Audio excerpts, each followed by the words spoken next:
So, hi everyone, and welcome. Happy Thursday. My name is Carla Silva, and I serve as the director for HSI initiatives here at the University of Arizona. And I'm super excited to have you all here today for our last session of our HSI webinar series called Centering Servingness. So, each year we come together and we highlight different folks across our institution, across the state, and across our nation doing some really incredible work around servingness and HSIs. And so I do want to begin by recognizing and honoring the original inhabitants of the land on which the University of Arizona resides. We are here on the ancestral homelands of the Tohono O'odham Nation and the Pasquayaqui tribe. We offer our gratitude for the opportunity to share knowledge on these indigenous lands and to work here every day. Real quickly, just a little bit of background on our series. So we are informed by Dr. Gina Garcia's extensive scholarship on servingness. This webinar highlights faculty, staff, students, and communities who work centers the cultures and lived experiences of many folks who are attending our institutions and beyond. So the goal of this series is really to spotlight current scholarship and programs and initiatives that are demonstrating how servingness is enacted again here at the U of A, but also across our nation. We also want to make sure that we're inviting folks and colleagues from across the nation to engage in and learn from this work, right? Because we know that working collectively and learning from each other is incredibly powerful. You can even see it in our chat as folks are joining in from other spaces, right? And so, today again is our last webinar series for this academic year. We'll be back in August, but I'm really excited for you all to learn from our presenters today. So I'll go ahead and pass it over to Nadia, who will do some introductions and get started. And just so you all know, you are welcome to put any questions you may have during the presentation in either the chat or Q&A function, as we will leave time at the end. So thank you all for joining us. Thank you, Dr. Silva, for this introduction. To our audience, thank you for joining us again in this Centering Servingness webinar. We appreciate the Office of HSI Initiatives for this invitation and for the funding support provided through the Faculty SEED Grant 2024 and 2025, which made this pilot study possible. So I'm Dr. Nadia Alvarez Mejia. I'm an Associate Professor of Practice in WA Frankie Honors College, and also I'm an HSI Fellow 2018.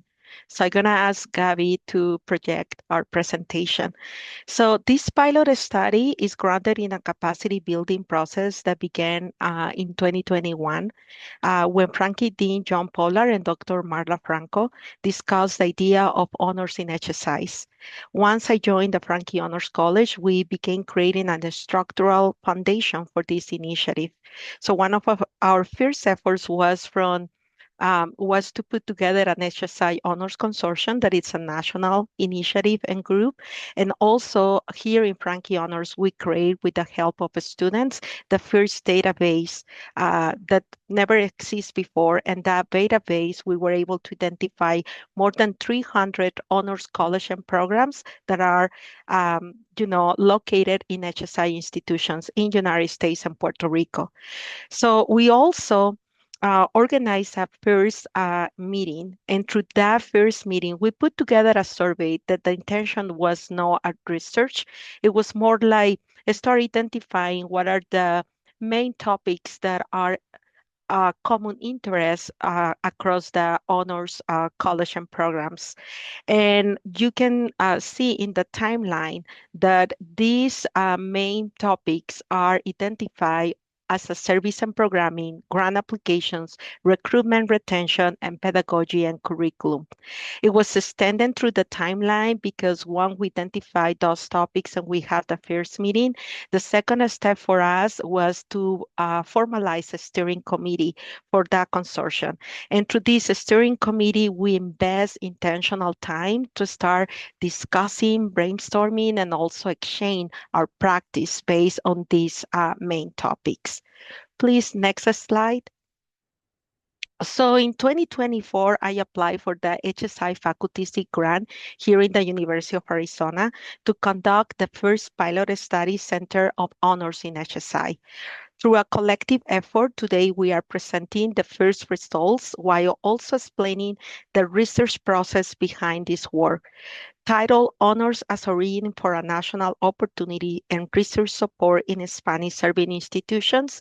The short title is Honors in HSI or HHSI. As a PI, my goal was to connect different roles and areas of expertise while also centering students' voices as part of the research design and implementation process. On this slide, you can see the research team, also their name, their titles, their different roles, including campus and external partners, Frankie Honors students, HSI leaders, honors deans, faculty, and staff. So the way that we combined this team effort was a core team that it was the U of A HHSI team, component by a colleague from UCAT, a Frankie Honors College, and a group of students. But also through the process, we invite other collaborators, as I mentioned before, including external partners. Next slide. So this pilot study was again centered on collaboration, and initially one of the things that I visualized was to plan and create one survey. But through the process and through the different contributions, we ended in design two surveys. And also through multiple working sessions, one of the things that we were able to do was also to start identifying other additional activities that will help us to put together this survey and also to review them and improve them. So one of those activities that I didn't consider as part of the first proposal was also, besides the working sessions, to have a specific sessions for those students collaborators. So that was a contribution that honors students suggest. And I think, it was very beneficial for this study pilot, this pilot study. So next slide. Now it's my pleasure to introduce Dr. Lori Sheldon. Lori will discuss the assessment portion of this research, and also she will mention more insightful information about our collaborative work. Lori? Thanks, Nadia. Hi, everybody. I'm Dr. Lori Sheldon, and I'm the Senior Assessment Coordinator at the University Center for Assessment, Teaching, and Technology, or UCAT, at the University of Arizona. And I thought I'd begin by just giving you a little bit of background about me. So I've been in higher education for about 12 years. Prior to that, for 25 years, I was a tax accountant. I came back to the U of A to pursue a graduate degree in accounting. I wanted to study equity and tax law. I ended up in the Eller College of Management's Economic and Business Research Center as a data analyst for the Make Action Possible dashboard. And it was during that time that my research interest really switched from taxes to data literacies, and I ended up pursuing a PhD in teaching, learning, and sociocultural studies. And I was lucky enough during that doctoral program to work as an evaluator for a Title V grant that we had here at the University of Arizona. After I finished my doctoral program, I started working as the assessment coordinator for program learning outcomes here at the University of Arizona. And it was during this tenure at UCAT that I was connected with Nadia. So Nadia reached out to one of my colleagues. She was looking for someone who could collaborate on her research survey. And my colleague thought of me because one of my roles in outcome assessment is to help programs design surveys to assess student learning. So I've really been involved with this project from the beginning. I serve on the research team, and my primary role in the project was to help with the survey design. So I thought that I'd spend a little bit of time explaining to you how we designed the surveys, because it was such a collaborative process, and I think it was a very unique. I've worked with a lot of other programs in designing surveys, and never saw such an intentional design for collaboration like I saw from Nadia. So as I mentioned, the survey design process was very iterative. So we moved from a bank of questions that sort of addressed the broad needs of the research project to coming up with two surveys that establish a research framework, as well as will help us develop the narratives of the honors experiences of students at HSIs.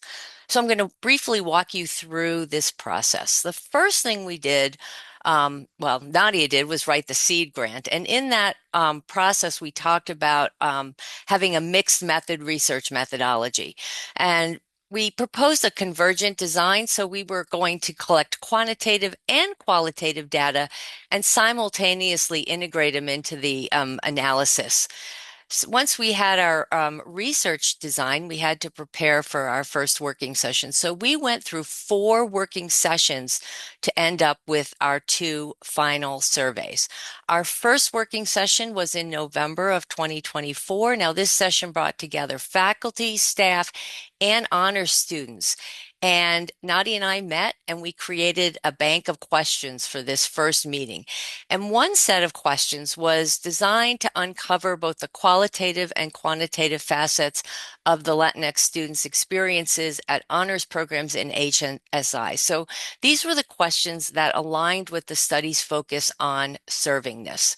The other set of questions that we developed were organized around the 4 areas that Nadia talked about in the 2022 survey through the consortium. So they were organized around pedagogy and curriculum development, services and programs, grant applications, recruitment, retention, and alumni.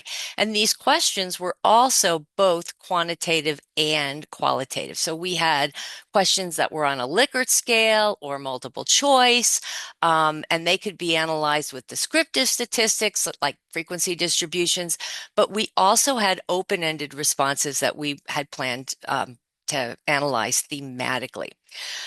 So we distributed the questions at the November 2024 meeting to the attendees, and we asked them to review them for the next meeting. So our next working session, bringing together all of the students, the faculty, the staff, was in December of 2024. And it was here in this meeting when we were talking about the evaluation of the program. So how are we going to say that we reached the goals of this SEED grant? And collectively, in that process, we realized when we were looking for metrics of like, who are we serving? We realized that we were serving both the students as well as the HSI honor colleges or programs. And because we sort of had 2 groups of constituents we were serving, we really should have 2 surveys.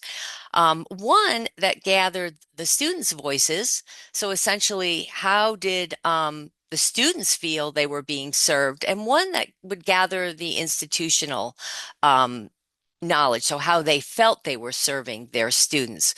So now we're walking away from our first 2 meetings, and we have this bank of questions, and we've decided that we're going to take these and make 2 surveys out of them. The next step was to take that bank of questions and develop 2 surveys, a student survey and an institutional survey. We came back in February of 2025 and we reviewed the 2 distinct surveys, and feedback was elicited. We were going to make some more changes and come back for our very last working session, which was in March of 2025. And here we didn't just have the research team, but we had collaborators. We had Dr. Fleck, we had Dr. Franco that joined us. And this is where we really fine-tuned the survey instruments. And what I mean by fine-tune is we had things like one of the questions, we were shifting some responses from just select all apply, and we changed that to rank and select all apply. So when all the minds came together, we really fine-tuned those surveys to collect better data for us. We also changed some of the questions about how often does your honors college facilitate a sense of belonging. So that would be more of a extent-based question, where previously we were asking like a frequency. So how often versus to what extent does your honors college do this? So we shifted some of the Likert scale questions. And then, of course, we had to change the responses. But all of that happened in about a 3 to 4 hour working session in March when we brought together everybody that was on the project. So I know that was like a really quick overview, like in 5 minutes. I went through a sort of year-long process that we used to create these two surveys. But in the end, we ended up with surveys that would get information from the students' experiences and their support, as well as information on curriculum and programming, faculty, staff, and services, as well as gathering demographic information from both the students and the institutions. When I look back on this process, preparing to sort of go through that timeline with you and explain how we collaborated to come up with our surveys, I think one of the most outstanding features of this research project was how Nadia intentionally structured it around a collaborative research design. So it was really driven through those 4 intensive work sessions. Yes, we came with an original bank of questions, but these weren't a top-down, here are our questions, what do you think? It was really this collective, continuous, reflective cycle. So we made it really clear to attendees, these are not the questions that we're recommending. These are jumping off points for us to have this collective brainstorming discussion. And in the end, we really co-designed, analyzed, and iteratively redesigned the surveys based on that immediate group feedback. So these intensive working sessions were really, really, really important. And then the last session, when we brought in the strategic partners from other institutions, that was really allowed us to fine tune the instruments. Another really outstanding feature of this research project was that it really centered the student voice in, I would say, 2 distinct ways. So students were engaged in the research projects. They were actually creators of this research, not just subjects of the research. They played an active role in helping us design the surveys. And also, what I think is a unique feature of this project is that because we have these 2 surveys, we're capturing the students' realities rather than just relying on how the institutions perceive they serve their Hispanic student population. We're getting that student voice. How do they believe they're being served? And when I looked through the data again for the pilot of the student survey, I was really caught, I think, off guard, mostly because I don't see a lot of this collaborative design in the surveys that I do. But it was like really refreshing to read the comments from the students who said, was a great experience to fill out this survey. And I'm happy to hear that people are discussing our how we feel as Hispanic students here at this university. They welcome the opportunity to share their voice, and they were excited that people were having that conversation. And I think that's just a really unique aspect of this research. From the perspective of an assessment professional, I think that it's very important to ensure that your surveys are rigorous. The design of the survey matters, but I think you can't lose sight of the fact that you want to center the voices of those being surveyed. That really, really, really matters. And especially when you're using a concept like servingness, you don't want to just know how the institutions feel they are serving their Latinx students, but let's get their voice. Let's feel how they're being served. So yeah, I hope that if you have any questions, feel free to put them in the chat, and I think Nadia will come back to them. But anyway, that's a little introduction to me and my role in this wonderful project. Thank you so much, Lori, and I truly appreciate all the contributions that you provide through this process. So now I will open the mic to Dr. Andrew Fleck, who will discuss his role as an external partner.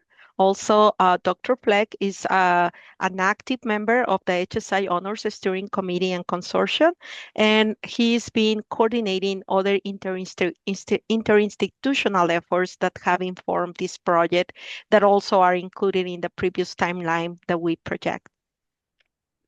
Thanks, Nadia, and thanks again for the invitation to participate in this webinar.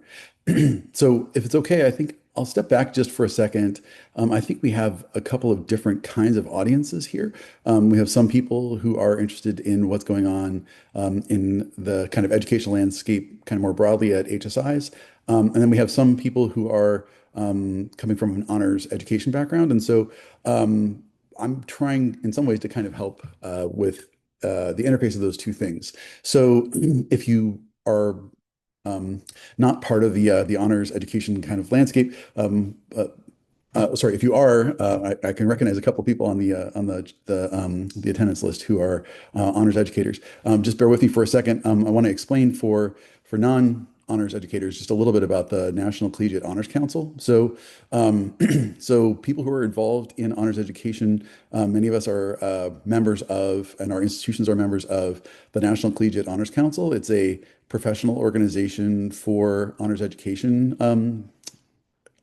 globally. I mean, obviously, mostly in America. And so that organization, it meets annually.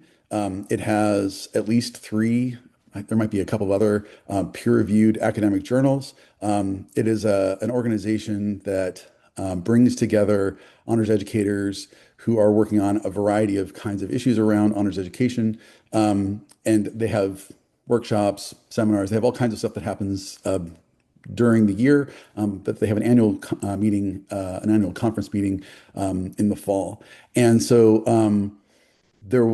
so many of us in the Honors HSI Consortium were also members of the NCHC.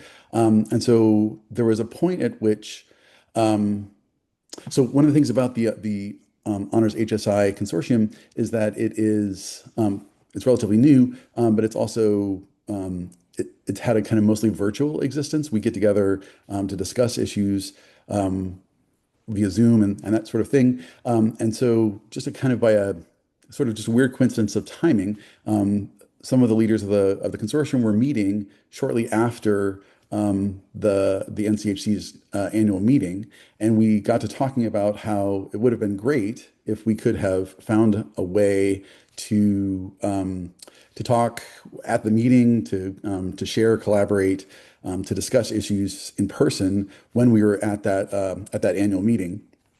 And so, sort of prompted by a couple of other colleagues, I said, well, I think that we could apply to have some space at the NCHC. And so that was the genesis of what is now the HSI Special Interest Group at the NCHC. So it didn't take very long. It turns out that the NCHC was eager to welcome an HSI Special Interest Group into the leadership of the organization there. And so I put together the necessary forms. We got the necessary signatures and approvals. The NCHC signed off on it, and so we've had a special interest group now at the NCHC since 2024. So, what does it mean for there to be a special interest group for HSIs at the NCHC? So it means, among other things, that we have dedicated time slots on the conference program where we can make presentations and offer discussions, disseminate information about education, about the honors experience at HSIs. And so our first meeting of the HSI Special Interest Group was mostly a kind of gosh, we're here, kind of getting to know each other, figuring out what exactly was possible in that space that we were being given. And then last year, our second meeting, we had twice as many sessions. We went from 1 to 2, 100% increase, and we were able to start to present some of the initiatives and projects that the consortium has been working on, that U of A's HHSI consortium has been working on. And now growth has slowed. Our third session this coming year, we're increasing by 50% from 2 to 3. We'll have 3 sessions at the fall meeting to be able to present some of the preliminary information that this instrument that Nadia has helped kind of to spearhead, that the data that has been been gathered, and I'll be helping Nadia as we process that information. Our team will be helping to process that information so that we can make some presentations about, what the experience of honors students and honors education at HSIs is. So that's the kind of the main thrust of kind of interinstitutional networking that I've been able to kind of help steer, and that's basically just trying to make sure that the experience of Latin A students in honors, the experience of Latin A honors students is visible and is heard. NCHC wants that. They want to be able to highlight that. Over the time, we've had a number of meetings with leadership of the NCHC. They've got resources that they want to put behind this kind of work, this kind of representation. They have all kinds of infrastructure that they're willing to put at our disposal. They've encouraged us to go from we're currently what's called a special interest group. They want us to think about applying to become a standing committee within the NCHC. So they're very enthusiastic and welcoming of having the honors experience of HSIs be foregrounded at NCHC. And so that's kind of where we're going. So, and I know, for instance, that some of the work that comes out of this instrument, for instance, Nadia and I have discussed about, this is the kind of thing that we should be sending off to the journals from the NCHC. So they might be a place that helps to kind of further disseminate the data that we gather. And I think that's all I had to say there, Nadia. Thank you so much, Andrew. Yeah. So actually for us, it was very important through creating this pilot study and this collaborative effort, also as Andy mentioned, how we can connect with those spaces that already exist, and they're creating these opportunities not only to disseminate this type of information, but also future publications. So now it's my pleasure to introduce Gabby Arroyo. Gabby is a Frankie Honors student, HSI Honors intern, and also she has played an instrumental role in leading the student collaboration group for this project. So she will present the data from the student survey. Hi everyone, good afternoon. So today, like Dr. Nadia said, I'll be sharing a little bit about the student survey and the dissemination process as well as the results. So this pilot study was given to the WA Frankie Honors College, specifically taken to the honors students, the Hispanic honors students. Our goal response count was 30 students, but we ended up getting 2 extras, so 32. And this survey taking experience was crafted by the student collaborators, a part of the HHSI team, and was also assisted and supported by the staff and faculty. But ultimately, there were survey sessions held by the students without the PI there, and there were kind of refreshments in this safe environment with music playing that students could kind of come in and feel welcomed, sit with their peers and take this survey, as well as like take a snack or maybe have it there to go. So kind of creating that casual community environment. And so these are the different topics of where students gave information. So starting with participant information, there were mostly first-year students who were replying to this survey, and the older, like second year or third year, was more equally scattered. And then from these students, there were also representing different majors, different minors, coming from backgrounds of fine arts, studio art, to law, to neuroscience. And then this image I included here kind of shows the other identities that these students hold, like first generation, bilingual, Pell eligible, indigenous, and so many more. So this kind of exemplifies exactly the reason why we need to see the backgrounds of these students and the different interdisciplinary and identities that they hold to kind of better understand that. So that takes me to my next section, student experiences and support, where a lot of students talk about the difficulties or learning how to manage time, health situations, or even try to connect with school experiences to find that sense of belonging within their educational experience. And so this, along with other things that students said, they're kind of talking about how it's nice to embrace these opportunities, but sometimes it's hard to attend these events or to make time for it or to find those spaces where they feel like they actually belong. But then there were also equal amount of other students who explained that going to some of these events are some of the most memorable experiences of their academic career and some of the most impactful. For faculty and staff, I use this quote from one of the students that explains how they feel that maybe there's a lack of Hispanic or Latino representation, or that, and they explain the importance of having that representation in school.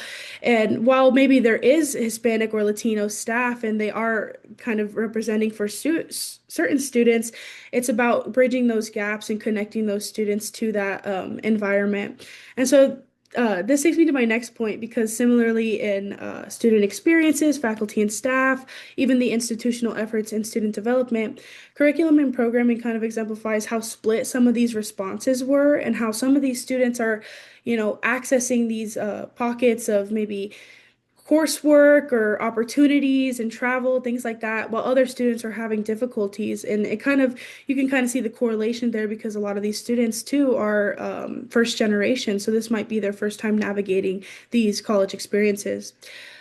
For institutional efforts in student development, a lot of the qualitative responses included students talking about the experiences they've gotten to have, including schoolwork, traveling, just merit-based funding, or just awards in general. And a lot of the things that were coming through in this was, like Lori had mentioned, the student appreciation for being heard, valued, and kind of having that help and being seen for their identity. And so, carrying on the same type of nature, but into future directions and feedback, there's another quote I included that a student explains that these questions made them reflect on the time as an honors student and how they didn't realize how much being a Hispanic student was positively impacting their life. So how to embed these kind of ideas within coursework or within the faculty and staff and student experiences, to where students can feel that servingness and sense of belonging.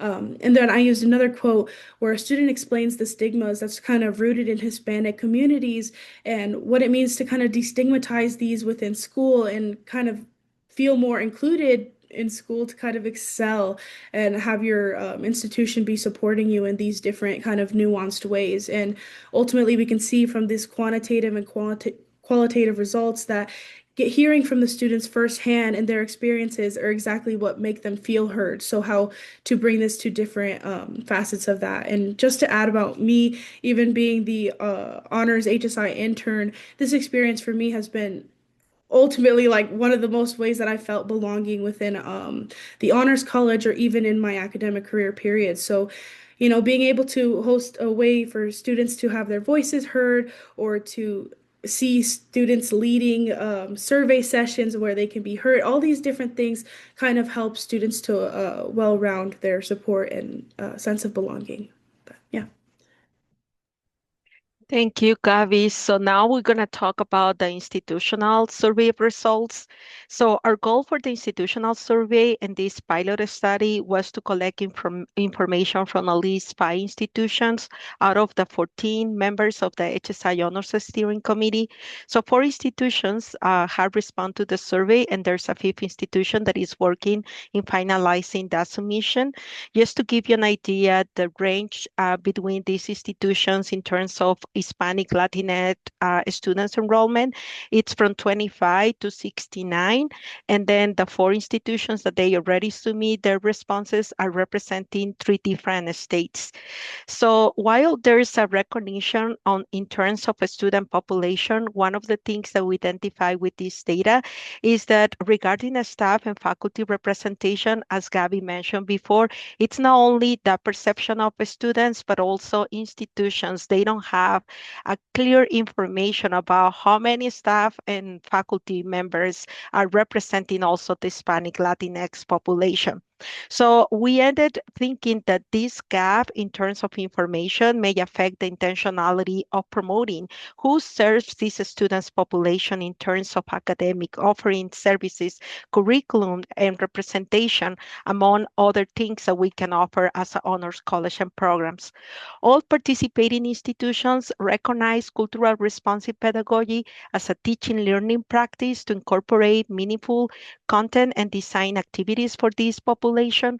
However, there is a significant gap in providing intentional professional development and mentorship opportunities for faculty and staff, especially focusing on honors education in higher education institutions. So currently, most of the efforts are primarily centered on cultural events that we think it's important, but also we recognize that we need intentional training and mentorship for faculty and staff. And not only those that are like myself, identify as Hispanic Latinx, but also for others in general to really serve this population and others. So in terms of grant application, there is also a gap among honors college and programs applying for funding to serve the Hispanic Latinx student population.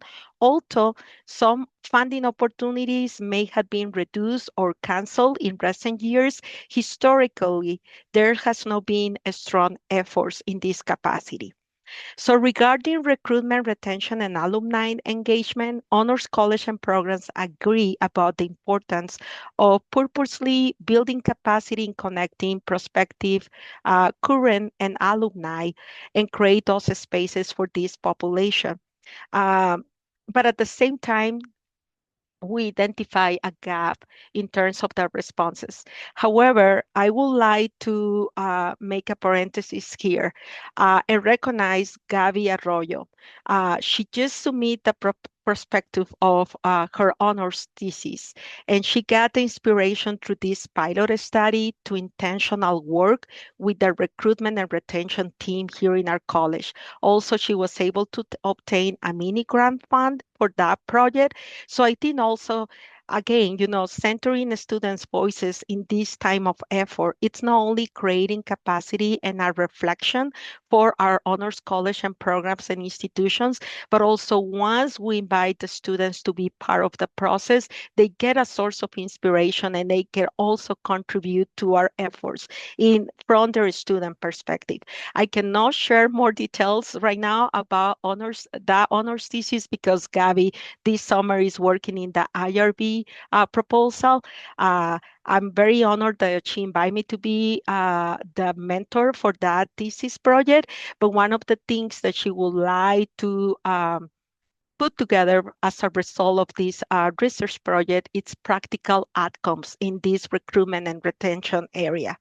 So the current fundings encourage the creation of reflective discussions about honors education in HSIs to redefine some of the core components for this.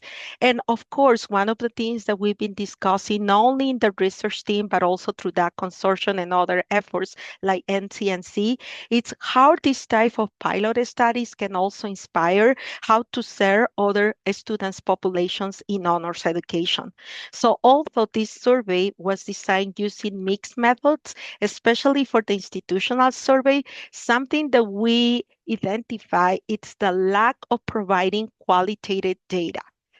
And for me as a researcher and focusing qualitative methodologies, I strongly believe that it's essential for documenting, telling, and disseminating stories that also we as a honors programs and college were able to provide that qualitative data because it's a relevant opportunity for us to fit and provide holistic perspective, a more holistic perspective in correlation with numerical data.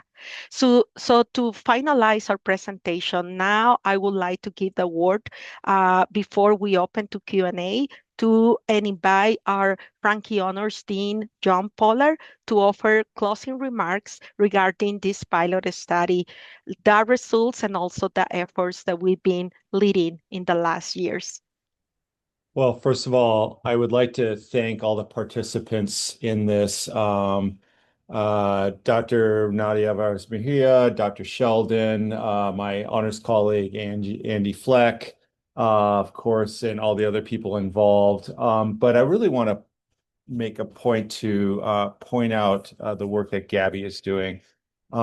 Gabby is a young scholar in the Frankie Honors College that represents what's best in our students. And for her to be giving back as part of her scholarship to help us understand our community is so important and vital, and represents kind of the culture I believe that we are built here at Frankie. So I want to make sure we acknowledge the students' work here as being critical.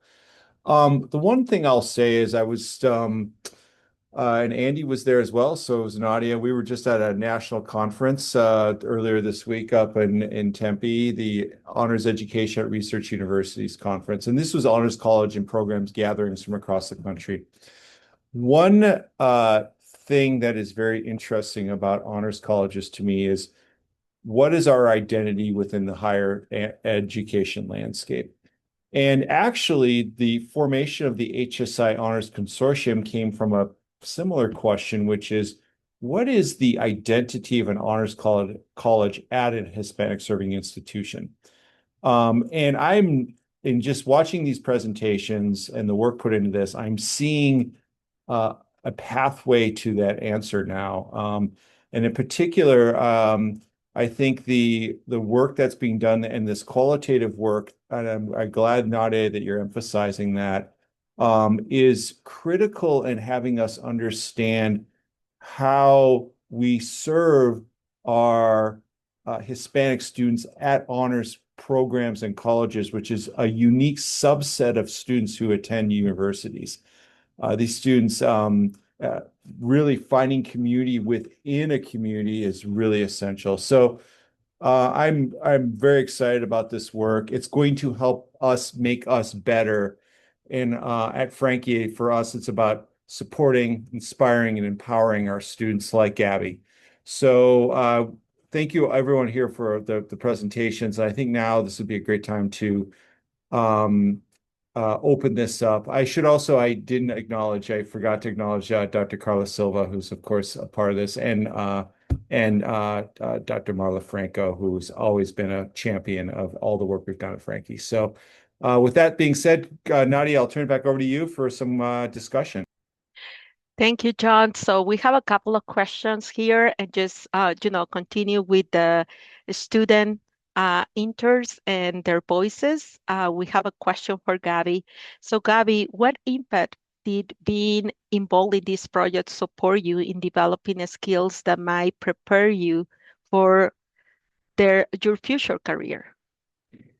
Yeah, so there are other student collaborators who were involved as well, but me personally, like being able to kind of help craft everything and put everything together was like, I think there's something to be entrusted with sort of that responsibility, which kind of like it helps you feel more confident in the work you produce. But I think just in general, having work that relates so deeply to what I really care about and like the passions that I had outside of school, or not outside of school, but within school, but not so deeply embedded into honors, to have that support and almost be able to grow specifically in that area has been like, it's been just, I'm so grateful for it. And it's been an amazing experience to be able to do this. And even in some of these sessions that we had, being able to present and talk about questions and kind of like, I don't know, I felt like I've been able to act as sort of like this representation and kind of take it into my own hands. And I don't know, prior to going to the U of A, I've lived in Tucson my whole life, and I didn't have any idea that it was a research institution and all these things. So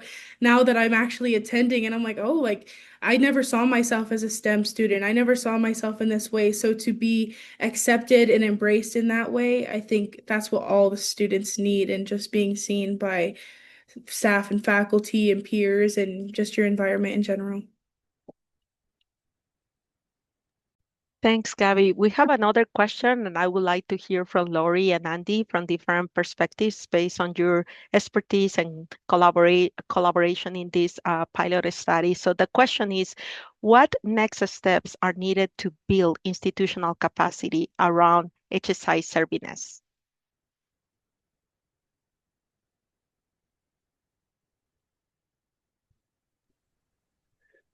Well, that's a good question. I think that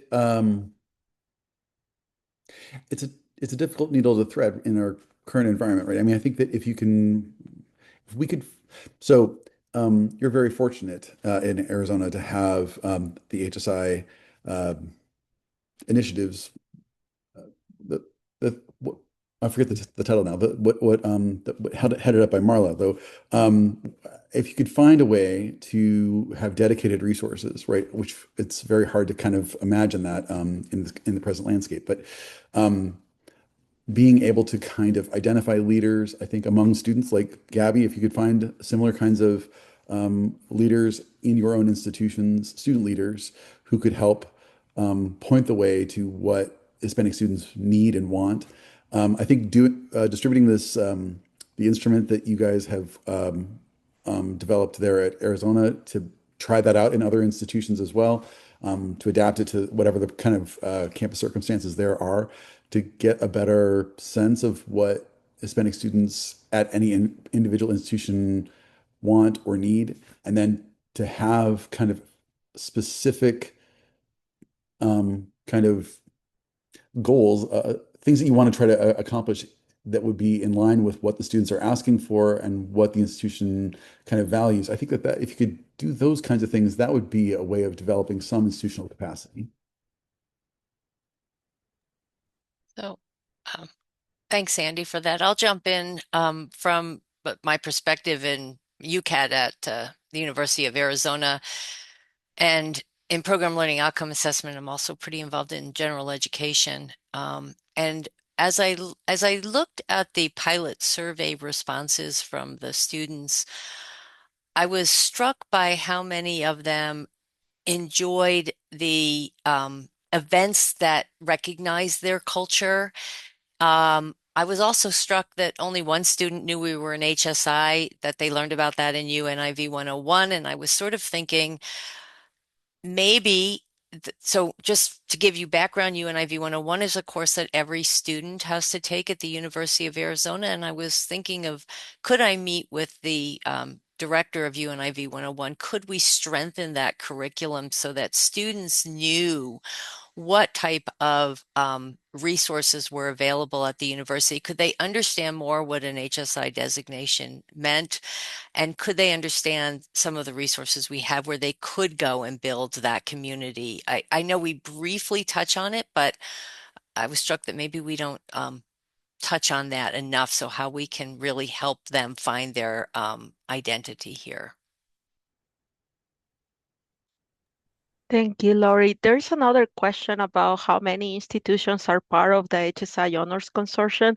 This is a very interesting question, and because this consortium is national, our type of membership is kind of different. We have this steering committee when there's 14 institutions that are active participating in monthly meetings.